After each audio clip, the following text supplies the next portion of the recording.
हमारे यहाँ 12वीं का रिजल्ट था, जबकि प्राइवेट वाले 70, 72, 76, 78 बैठ के रहे।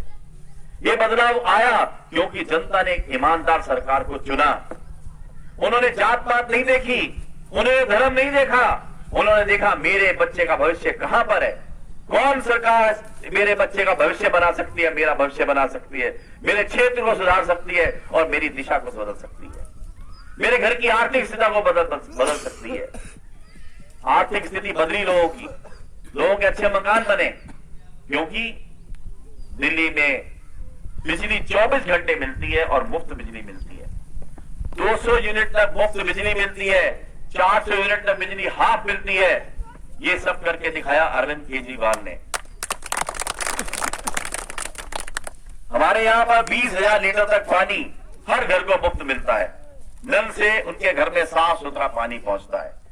अभी दिल्ली सरकार उसको 24 घंटे करने जा रही है कि जब नल खोलो सप्लाई का पानी आपको मिलेगा। ये सब क्यों हुआ? क्योंकि वहां की जनता ने ईमानदारी से चुना। अब जब आपका बच्चा 12वीं पास करके ग्रेजुएशन कर लेता है, ग्रेजुएशन के बाद बच्चा चाहता है कि मैं अच्छा पढ़ जाऊं, पढ़ के डॉक्टर बन जाऊं, इंजीनियर बन जाऊं। ये सब बच्चे बैठे हैं, सबके सपने कुछ ना कुछ होंगे। कोई चाहता होगा कि मैं इंजीनियर बन जाऊं।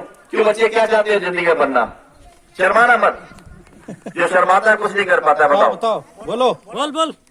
नौकरी पाना चाहता है। किसकी नौकरी? क्या चीज बनना चाहते हो? पुलिस। बच्चे ने कहा मैं पुलिस बनना चाहता हूँ। बहुत अच्छी बात है, पुलिस भी रक्षा का काम करती है, ईमानदारी से भी काम करती है। ऐसे बच्चे हैं, कोई डॉक्टर भी बनना चाहते हैं, कोई आईएएस अफसर बनना चाहते हैं, लेकिन उसके बनने के लिए उनको कोचिंग की जरूरत पड़ती है। कोचिंग में दिल्ली के अंदर जाओ तो वहां कोई 2 लाख मांगता है कोचिंग का, कोई 3 लाख मांगता है, कोई 4 लाख मांगता है कोर्स का। लेकिन दिल्ली सरकार ने एक योजना तैयार की उन बच्चों को कामयाब करने के लिए कि जो गरीब माँ बाप का बच्चा जो कोचिंग नहीं कर पाता है पैसे के कारण, उसकी कोचिंग का सारा खर्चा दिल्ली सरकार देती है और उसको पढ़ाकर उसकी कोचिंग कराकर उसको कामयाब करने के लिए सरकार करती है। ये बहुत बड़ी बात है कि बच्चा आपका, लेकिन सरकार उसको पढ़ा के एक अच्छा इंसान बना रही है, उसकी नौकरी, उसकी सपनों को पूरा कर रही है। आप जानते हैं कि बच्चे को हायर एजुकेशन के लिए जाना है। अगर आपका बच्चा है, पढ़ता है, वो चाहता है कि मैं हायर एजुकेशन करूं, मैं डॉक्टर बन जाऊं, मैं इंजीनियर बन जाऊं, मैं एमए, एमएससी, जो भी हायर एजुकेशन में करना चाहता है, तो वहां पैसे की जरूरत पड़ती है। वो पैसा माँ बाप के पास है नहीं, लेकिन बच्चा पढ़ना चाहता है और माँ बाप सोचते हैं मेरा बच्चा पढ़ जाएगा तो मेरे आने वाला टाइम अच्छा सुधर जाएगा। तो उसके लिए वो बैंक लोन लेने जाता है। आपको मालूम है एजुकेशन लोन मिलता है, सारे यूथ खड़े मिलता है नहीं, लेकिन बैंक भी कहता है कि आपके पास क्या गारंटी के लिए है, क्या मकान है, प्रॉपर्टी कुछ ऐसी है जिसको आप गिरवी रखेंगे कि अगर बच्चा नहीं दे पाएगा तो सरकार आपसे वसूलेगी, मतलब बैंक आपसे वसूलेगा। लेकिन दिल्ली में ऐसा नहीं है जी। दिल्ली में अरविंद केजरीवाल जी का कहना है कोई भी गरीब बच्चा अगर हायर एजुकेशन करना चाहता है तो उसको बैंक से पैसा मिलेगा और उसकी गारंटी दिल्ली सरकार देगी, माँ बाप नहीं देंगे। तो ये सब चीजें हो रही हैं। क्यों हो रही हैं? क्योंकि जात पात से और धर्म से ऊपर उठकर अपने और अपने भविष्य के लिए, अपने बच्चों के भविष्य के लिए सबने वोट दिया। मैं इसलिए कह रहा हूं बार बार, क्योंकि उत्तर प्रदेश के अंदर जात के नाम से, धर्म के नाम पे लड़वा के वोट लिए जाते हैं और उसी में लोग बह जाते हैं। हम आपको जगाने आए हैं कि जाग जाओ, जो दिल्ली में जनता को मिल रहा है वो आपको भी मिल सकता है अगर आप ईमानदार सरकार को चुनोगे तब। आज किसी के घर में कोई बीमार हो जाता है, आप बुरा ना मानना, मैं वैसे बात कर रहा हूं। अगर कोई बीमार हो जाता है, आप अस्पताल जाते हैं, सरकारी में डॉक्टर ही नहीं मिलता, दवाई भी नहीं है। उत्तर प्रदेश की हालत ये है कि नहीं है? मैंने देखा भगवंत नगर में। तो ये स्थिति में जब आदमी प्राइवेट हॉस्पिटल जाता है, प्राइवेट तो दुकान है जी, वो तो कहता है पहले पैसा जमा करो, और वो पैसा नहीं है तो पड़ोसियों से मांगते हैं, रिश्तेदारों से मांग के जमा करते हैं, क्योंकि अपने बच्चे को बचाना है। अब इलाज में डॉक्टर बताता है कि 4 लाख खर्चा आएगा, कहां से लाएगा बेचारा? वो भागता है, अपने मकान या जेवर गिरवी रखता है या उसको बेचता है, अपने बच्चे का इलाज कराता है। लेकिन दिल्ली में ऐसा नहीं है। दिल्ली में अरविंद केजरीवाल सरकार ने अस्पतालों को बहुत ही बढ़िया बना दिया है। सब तरह के डॉक्टर है वहां पर, दवाइयां मुफ्त मिलती हैं, सारे टेस्ट मुफ्त होते हैं और साथ ही इलाज मुफ्त होता है। दिल्ली के अंदर प्राइवेट से बढ़िया हॉस्पिटल सरकारी हो गए वहां पर। हम लोगों ने मोहल्लों के अंदर छोटे छोटे क्लिनिक बनाए हैं और उनकी तारीफ पूरी दुनिया में हो रही है कि अरविंद केजरीवाल सरकार ने जो इतने बढ़िया ये मोहल्ला क्लिनिक बनाए हैं, विदेशों से लोग देखने आए हैं कि हाँ ये कैसे बनाए, कैसे चल रहे हैं। ये आपके यहां भी बन सकते हैं। इनके अंदर दवाएं मुफ्त मिलती हैं, 200 तरह के टेस्ट होते हैं और जब डॉक्टर देखता है कि इसका इलाज इस मोहल्ला क्लिनिक में नहीं हो सकता, ये थोड़ा सीरियस है, तो चिट्ठी बनाकर गाड़ी बुलाकर उसको बिठा के बड़े हॉस्पिटल में भेज देता है कि वहां इसका इलाज हो पाएगा। छोटे मोटे इलाज सब उसी में हो जाते हैं। ये सब हुआ ईमानदार राजनीति के लिए। जब ईमानदार लोग राजनीति में आएंगे और पैसा जो टैक्स का पैसा है आपकी जेब से निकला हुआ, वो जब आपको वापस मिलेगा, चाहे वो दवाई के तौर पे मिले, चाहे वो बिजली के तौर पे मिले, पानी के तौर पे मिले, अच्छी शिक्षा के तौर पे मिले। मैं आप युवा खड़े हैं, मैं आपको बताना चाहता हूं कि दिल्ली के अंदर जो बच्चे पढ़ रहे हैं सरकारी स्कूल में, उनके अकाउंट में 4800 रुपए आते हैं हर साल। पढ़ाई भी करते हैं और पैसा भी मिलता है सरकार से। जो अल्पसंख्यक हैं उनको हर महीने 1000 रुपए उनके अकाउंट में आता है। क्यों आता है? क्योंकि उन्होंने ईमानदार सरकार चुनी, केजरीवाल सरकार चुनी। आप भी चुन सकते हैं आने वाले समय में, क्योंकि अरविंद केजरीवाल अब उत्तर प्रदेश के अंदर पहुंच रहे हैं और उत्तर प्रदेश के अंदर एक बहुत बड़ा बदलाव आएगा। अभी तो हम एक छोटी सी चिंगारी आम आदमी पार्टी की लगा के जा रहे हैं। जगन्नाथ भाई बैठे हैं जो पैदल चल चल के चारों तरफ लोगों को बताते रहे। मेरे को भी आए हुए 6 दिन हो गए यहाँ पर, इससे पहले भी मैं आया हूँ, लेकिन मैंने एक चीज देखी कि जहां भी मैं खड़ा हुआ वहां जनता तैयार बैठी है। जनता तैयार बैठी है, केवल जनता तक आवाज पहुंचानी है हमें कि हाँ हम आ गए हैं और आप इस बार धर्म से ऊपर उठकर, जातिवाद से ऊपर उठकर अपने लिए वोट करो, क्योंकि ये सरकार आपकी है। हॉस्पिटल्स में अगर कोई टेस्ट नहीं हो पाता है या मशीन नहीं है तो हॉस्पिटल वाले एक चिट्ठी बना के देते हैं जिसको कहते हैं डाक। वो उसको लेटर देते हैं, कहते हैं प्राइवेट में चले जाओ, वहां जाकर आप अपना टेस्ट करा लेना, आपका पैसा नहीं लगेगा, वो सरकार देगी। दिल्ली में दिल्ली सरकार यानी अरविंद केजरीवाल जी ने एक योजना शुरू की, जो योजना पूरे हिंदुस्तान में होनी चाहिए, ये मेरा मानना है और आप भी कहेंगे वाकई होनी चाहिए। मान लेते हैं कि आपके घर से कोई बच्चा दिल्ली चला गया, दिल्ली में जाने के बाद खुदा ना खास्ता भगवान ना करे अगर उसका एक्सीडेंट हो जाता है सड़क के ऊपर, ना तो आप है, ना उसका रिश्तेदार है, ना कोई दोस्त है, ऐसे में क्या होगा? वो बेचारा पड़ा है, खून भरा है। लेकिन दिल्ली में ऐसा नहीं है जी, कोई भी आदमी उसको उठाकर किसी प्राइवेट हॉस्पिटल में ले जाता है, सरकारी में ले जाता है, किसी बढ़िया से बढ़िया हॉस्पिटल अगर पास नजदीक है उसमें ले जाता है, तो उसका इलाज उस अस्पताल की ड्यूटी है करना और उसका सारा खर्चा दिल्ली सरकार लेती है। वो ये नहीं देखती कि बच्चा कहाँ रहने का, पूरी दुनिया में कहीं का भी आदमी होगा उसका इलाज वहां होगा। साथ ही जो आदमी उसको छोड़ के आता है अस्पताल के अंदर, उसको 2000 रुपए सरकार देती है इनाम के तौर पर और एक प्रशस्ति पत्र देती है जिसमें अरविंद केजरीवाल सरकार द्वारा लिखा होता है कि आप फरिश्ते हैं, आपने इस आदमी की जान बचाई है। तो ये काम दिल्ली के अंदर हो रहा है, ये आपके यहां भी हो सकता है, केवल बदलना पड़ेगा। अब मैं आता हूं अपने बुजुर्गों की तरफ। आप लोगों को पेंशन तो मिलती होगी, मिलती है जी, और 3 महीना में 1500 रुपया कई जगह सुनने को मिला, मिलती नहीं है। दिल्ली में पूरे हिंदुस्तान से सबसे ज्यादा पेंशन मिलती है। 60 साल से 70 साल तक के बुजुर्ग को 2000 रुपए पेंशन मिलती है और 70 से ऊपर वाले को 2500 रुपए पेंशन मिलती है महीने की। और हमारे यहाँ जो हैंडीकैप जो दिव्यांग हैं उनको 2500 रुपए पेंशन मिलती है। साथ ही सरकार जो उनको जरूरत की चीज होती है, जैसे साइकिल चाहिए, बैटरी वाली चाहिए, वो सरकार बढ़िया करा के देती है। हमारे यहाँ जो विधवा है, जो वीडो है, उनको 2500 रुपए पेंशन मिलती है। साथ ही 25,000 रुपए की एक अनुदान राशि दी जाती है कि अपने घर को वो ठीक कर सके, क्योंकि उसका पति चला गया है। और उसकी बच्ची की शादी में 1 लाख रुपए दिल्ली सरकार देती है उसकी शादी, बच्ची की शादी के लिए।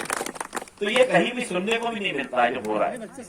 यूपी के अंदर 300 की 500 पेंशन की थी, जितनी पेंशन बांटनी थी उससे ज्यादा प्रचार किया था कि हमने 500 कर दी, 500 कर दी, 500 कर दी। अब वो भी नहीं मिलती। अब वो भी नहीं मिलती। तो ये एक चीज और बता दूं, कोरोना के टाइम जो लॉकडाउन हुआ था उस समय हमारी सरकार ने सबको पेंशन डबल करके दी थी। 2,500 की 5,000 रुपए हर महीने आए सबके खाते में, और सबके घर में राशन पहुंचा के दिया कि आप तो कमरों में बंद हैं, बाहर निकल नहीं सकते, ये कमाई बंद हो चुकी है, कहां से खाओगे। बना हुआ खाना भी पहुंचा के दिया और सूखा राशन भी घर घर पहुंचा के दिया। ये पहली बार दिल्ली के अंदर हुआ। कोरोना बीमारी से सब लोग जानते हैं क्या हुआ, पूरी महामारी छाई हुई थी। दिल्ली सरकार कोरोना की जो वैक्सीन है वो मुफ्त लगा रही है लोगों को, दिल्ली की जनता को मुफ्त लग रही है। और स्टेट पे चले जाओ, कहीं पे 400 ले रहे हैं, कहीं 800 ले रहे हैं, ये हाल है। सरकार आप चुनते हैं और आप ही उनके पैर छूते हैं। ऐसा दिल्ली में नहीं होता है, यहां होता है। मैंने कई बार कई जगह गया हूं, बोले जी विधायक जी आए हैं, बुजुर्ग किसान बेचारा पैर छूने लगता है। हमसे मना करते हैं कि ये सब काम कांग्रेस बीजेपी के काम में होते हैं, हमारे यहां नहीं होता। हमारे यहां दिल से मिलो, दिल के साथ जुड़ो और जो परिवर्तन है उसको लेकर आओ। इस परिवर्तन को लाने वाले अगर हैं तो हमारे बीच में हमारे युवा साथी, जितने हमारे युवा हैं यही बदल सकते हैं, हमारे बुजुर्ग उनको गाइडेंस दे सकते हैं। आपको मैं एक बात कहना चाहता हूं कि किसान हैं आप हैं अन्नदाता। आप अन्नदाता हैं, अन्न आप उपजाते हैं तभी शहर के लोग अन्न खाते हैं। आप ही के बच्चे जाते हैं बॉर्डर में लड़ने के लिए, देश की रक्षा करने के लिए। आप देश का पेट भरते हैं और आपके बच्चे देश की सुरक्षा करते हैं। दिल्ली के अंदर का रहने वाला, यानी दिल्ली का कोई रहने वाला अगर बॉर्डर पे जाता है, बॉर्डर पे सुरक्षा के लिए वहां पर सैनिक बन के गया और बाई चांस उसको वहां पर शहीद हो जाता है, वो बाई चांस वो शहीद हो जाता है किसी दुश्मन की गोली से या किसी एक्सीडेंट से, तो दिल्ली सरकार उसको 1 करोड़ रुपया देती है, बाकी सरकार कोई नहीं देती। अभी हम लोगों ने कोरोना में जो डॉक्टर, नर्सेज, स्टाफ ने जो लोगों की जान बचाई, उसमें कई डॉक्टर कोरोना ग्रस्त हो गए, उनकी मौत हो गई। तो उनको अरविंद केजरीवाल जी ने उनके घर जाके उनको 1-1 करोड़ रुपए दिया, जिन्होंने कोरोना काल में जनता को बचाया था और अपनी जान दी। तो कोरोना में जो शहीद हुए उनको भी 1 करोड़ रुपए दिया दिल्ली सरकार ने। दिल्ली के अंदर जो रेवेन्यू इकट्ठा होता है पैसा टैक्स से, उससे कई गुना ज्यादा यूपी में होता है। दिल्ली के अंदर जो पैसा इकट्ठा होता है उससे कई गुना यहां होता है, लेकिन यहाँ के नेताओं के पेट बहुत बड़े हैं, वो सारा माल पी जाते हैं। बात सही कह रहा हूं कि नहीं? दिल्ली के अंदर जो हम पुल बना रहे थे पहले 350 में, हमसे पहले सरकारें बना रही थी, वो हमने 250 करोड़ में बनाए हैं। वो पहले 350 में बनाते थे, अब जो 100 करोड़ बचा वो कहा जाएगा, जनता में ही बटेगा। हमने दिल्ली के जो बुजुर्ग हैं 60 साल से ऊपर के, उनको तीर्थ यात्रा कराई और तीर्थ यात्रा जो लोग करके आए उन्होंने कहा मेरा बेटा भी ऐसी तीर्थ यात्रा नहीं करा सकता था जो अरविंद केजरीवाल ने करा के दी।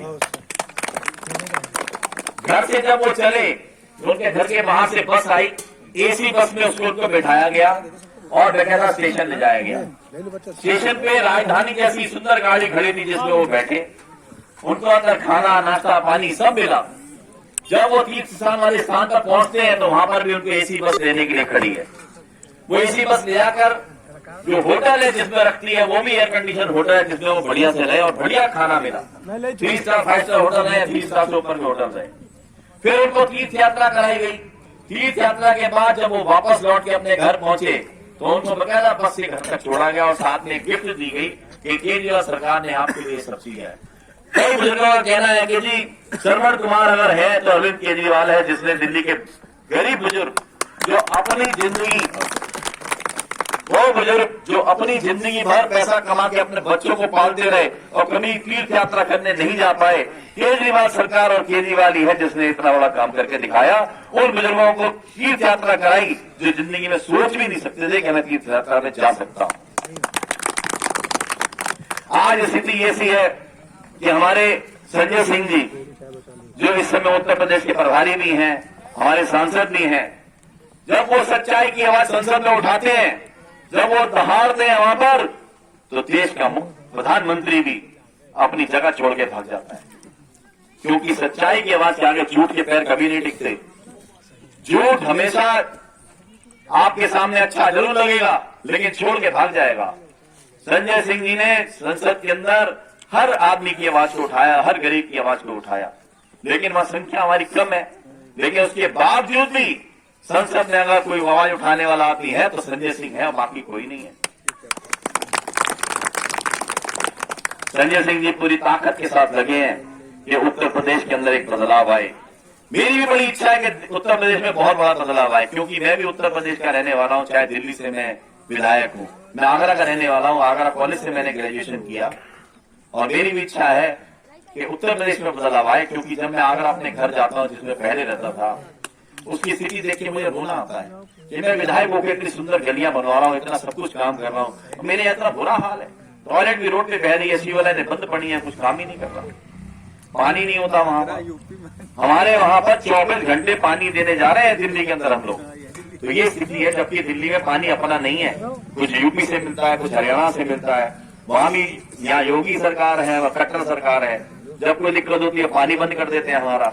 लेकिन दिल्ली सरकार ने अब पूरी तैयारी कर ली है यमुना की, हम सफाई भी कर रहे हैं, उसके अंदर हम स्टोरेज भी बना रहे हैं कि 2-2 साल का पानी हम रोक सकें। इच्छा शक्ति हो तो सब काम हो सकते हैं, इच्छा शक्ति ना हो तो कुछ नहीं हो सकता। आपको भी अपनी इच्छा शक्ति को जगाना होगा और ईमानदारी से आम आदमी पार्टी को लाना होगा। ये सब हमारे कमांडोज बैठे हैं सारे, ये उन्नाव में हमारे कमांडो बैठे हैं, जो आपको जब जरूरत पड़ेगी आपके पास हाजिर होंगे।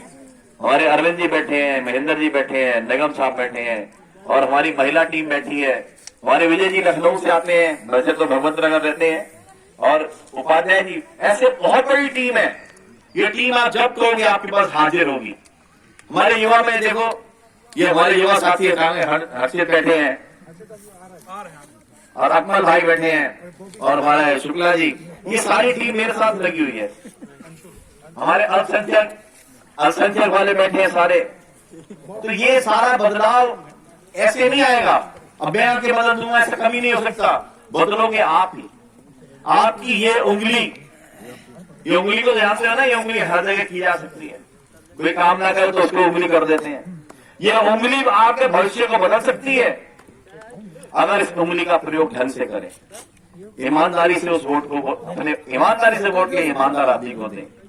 अरविंद केजरीवाल के हाथों को मजबूत करोगे, मैं गारंटी देता हूं कि आपको मुफ्त बिजली, जिस दिन जीत के आके सत्ता में बैठेंगे उस दिन से मुफ्त बिजली मिलेगी।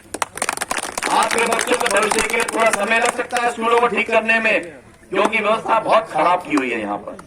कभी मायावती जी आई, उन्होंने बिगाड़ दिया, कभी सापा वाले आए, उन्होंने बिगाड़ दिया, कभी योगी जी आए, बिगाड़ दिया। किसानों के लिए तो देखो किसी ने कुछ नहीं किया। हमारे दिल्ली के अंदर इस समय किसान बैठा है, आपको सबको मालूम होगा। हरियाणा का किसान बैठा है, पंजाब का किसान बैठा है, वो क्या मांग रहा है? आप सरकार से क्या मांग रहा है? वो कहता हमने तुमसे कुछ मांगा था जो तुम हमें 3 कानून देने जा रहे हो। किसानों ने मांगा था कि हमें ये 3 कानून जो आए हैं इनके बारे में जानकारी है आपकी। एक कानून है कॉन्ट्रैक्ट फार्मिंग, यानी कि किसान की जमीन को सरकार द्वारा किसी एक उद्योगपति के नाम पर अनुबंधित कर दिया जाएगा। वो आपके क्षेत्र की सारी जमीन को अनुबंधित कर लेगा। आप अपनी मर्जी से कोई खेती नहीं कर सकते। आप अपनी खेती के अंदर आप ही गुलाम हो जाएंगे, आप ही खेती करके उसको देंगे। वो सारा माल लगाएगा और सारा माल उठा के ले जाएगा। आप सोचोगे कि मैं अपने घर में गेहूं लगा लूं अपने लिए, चावल लगा लूं अपने लिए, वो कहेगा नहीं, इस जमीन पे आलू लगेगा तो आलू ही लगेगा, बाकी आप कुछ नहीं लगा सकते। आपको गेहूं खरीदनी है तो उसी कंपनी की 50 से खरीदो 100 रुपए किलो वाली। ये स्थिति होने जा रही है। जमीन के मालिक आप कहलाएंगे, लेकिन हक नहीं होगा जमीन को छूने का भी आपको। और वो लोग आपकी जमीन से पैदा करेंगे जो आलू आप 2 रुपए किलो में पैदा करते थे, वही 2 रुपए से नीचे में पैदा करने के बाद वो 40 रुपए 50 रुपए किलो में बेचेंगे, और आप उनसे 40 रुपए खरीदेंगे, क्योंकि आप अपना माल ले ही नहीं सकते उसमें से। दूसरा कानून है मिनिमम सेल प्राइस, जो पहले निर्धारित करती थी गवर्नमेंट कि धान 18 रुपए 19 रुपए में सरकार खरीदेगी, करते थे कि नहीं? अब वो खत्म हो गया। अब तो जो एमएसपी है वो ही डिसाइड करेंगे कि कितने में खरीदेंगे कितने में नहीं। वो पता चलेगा पंजाब गए, पंजाब का धान बहुत बढ़िया होता है, 28-30 रुपए बिकने वाला।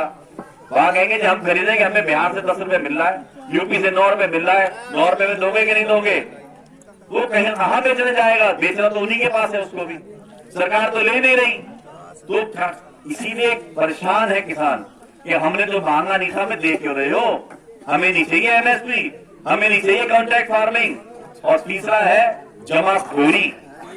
आज की डेट में कोई आदमी जमाखोरी करता है तो सरकार उसे पकड़ के उसका माल जब्त करके, लोगों के अंदर महंगाई बढ़ जाती है, कोई जमाखोरी होती है तो सरकार जब्त करती है, दे देती है बाजार के अंदर। लेकिन अब जमाखोरी की लिमिट छोड़ दी, कोई भी आदमी कितना भी माल स्टोर कर सकता है। जब एक ही 2-4 बड़े बड़े व्यापारी सारा माल स्टोर कर लेंगे, बाजार में माल नहीं होगा तो रेट तो भागेगा। तो सर लूटने का तरीका इकट्ठा किया उन्होंने। पंजाब, हरियाणा, उत्तर प्रदेश, मध्य प्रदेश, सब जगह किसान वहां बैठा है, वो आपके लिए लड़ाई लड़ रहा है। अरविंद केजरीवाल सरकार ने उसको पूरी सुविधाएं दी है जब से वो बैठे हैं। आज लगभग मेरे ख्याल से 60-70 दिन हो गए, कितने 65-70 दिन हो गए, 62 दिन हो गए, 62 दिन से वहां बैठा है। और वहां की स्थिति ऐसी हो गई है कि वहां पर किसान सारे बैठे हैं तैयारी करके कि सरकार कुछ करे, कुछ सुने हमारी। पता चलता है हर चौथे दिन बैठक होती है, बैठक में चाय पिला के वापस भेज देते हैं। किसान झुकने वाला नहीं है क्योंकि वो अन्नदाता है। आपको मालूम होगा जब आपकी खेती खराब हो जाती है सरकार मुआवजा देती है। यूपी के तो मैंने चेक भी देखे हैं, किसी में 10 रुपए, किसी में 5 रुपए, ऐसे चेक बटे। दिल्ली सरकार ने पर हेक्टेयर 50,000 रुपए दिया, जो आज तक के इतिहास में सबसे बड़ा मुआवजा था। अगर सरकार बनती है और बाई चांस अगर भगवान ना करे आपकी फसल खराब भी होती है तो सरकार अगर अरविंद केजरीवाल की होगी, आपको इतना मुआवजा देगी कि आपको नुकसान नहीं होगा। आज डीजल महंगा हो गया, खाद महंगी हो गई, डुप्लीकेट खाद, डुप्लीकेट बीज, डुप्लीकेट दवाइयां और बहुत जब खेत तैयार होने लगता है उस समय पता चलता है कि जानवर आते चल के चले गए। रात रात भर किसान बैठा है कि नहीं? सब दुखी है बेचारे खेती करके भी। क्यों? सरकार से कोई मदद ही नहीं मिलती।